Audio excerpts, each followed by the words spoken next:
Okay. Magkaiba po yung legislative immunity kesa doon sa pagiging state witness. Magkaiba Mr. po Chair. yun. Tama- Kaya tama wag niyo po. pong paghaluin kasi Hindi ko- wala hindi ko- po. hindi ko Sandali lang po. pinaghalo. Sandali lang po. Mr. Chairman, no, I distinctly recall na nung araw nga na-question yung issue na yan because baka gamitin sa korte yung mga sinasabi ninyo rito. But it has always been implied, lalo na pagka hiniling nung resource person or nung witness.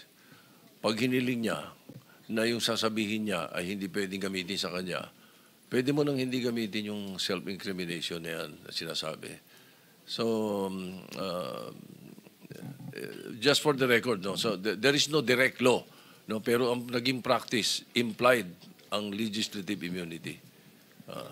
Yes, what the Senate Once President requested, what the Senate President is saying is hindi po blanket yung legislative immunity.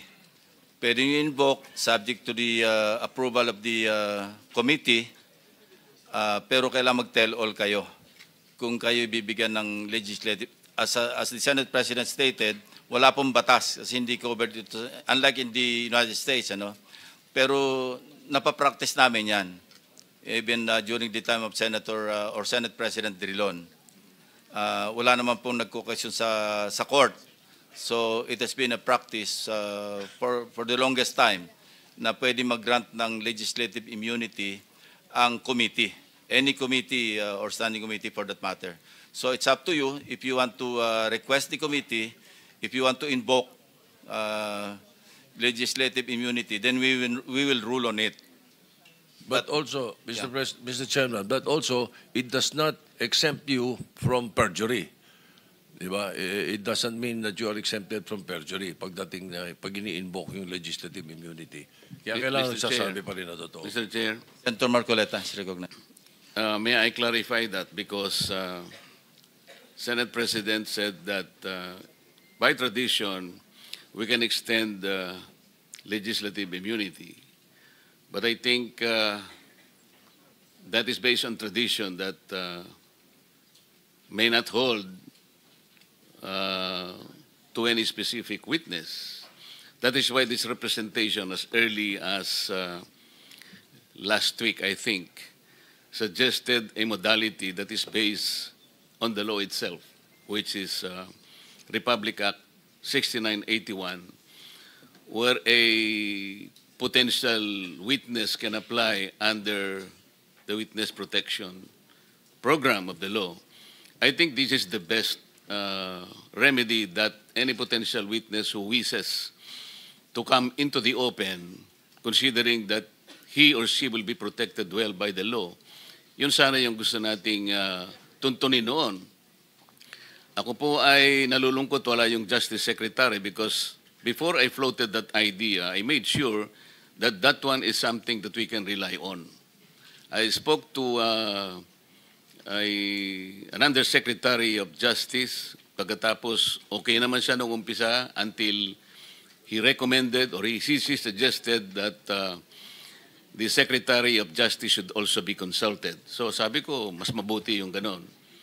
And then the Secretary of Justice called me personally at ang sinabi nga niya, that is something that we can float, we can encourage people like that kasi pagkakaalam ko ang Senado, magkabakas naman tayo kasi ngayon we are pursuing the Whistleblower Act na sana'y ma-ratify ng Senate as soon as possible. So sa aking pagkakaalam po ay sinabi niya na this is a route that a potential witness can take. Of course, subject to the application kung siya ay eventually be admitted.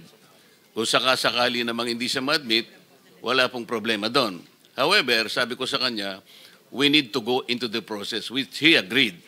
Ang naging problema lamang po, Mr. Chair, bigla kasi siyang gumawa ng parang press briefing na kung saan sinabi niya na before a particular, in this case, the Discayas can apply under the Witness Protection Program, kinakailangang magsoli po sila ng mga nakulimbat nila, which to my mind is not correct. Sapagkat kahit basahin po natin yung Section 10, na ito po yung applicable provision under the law, yun pong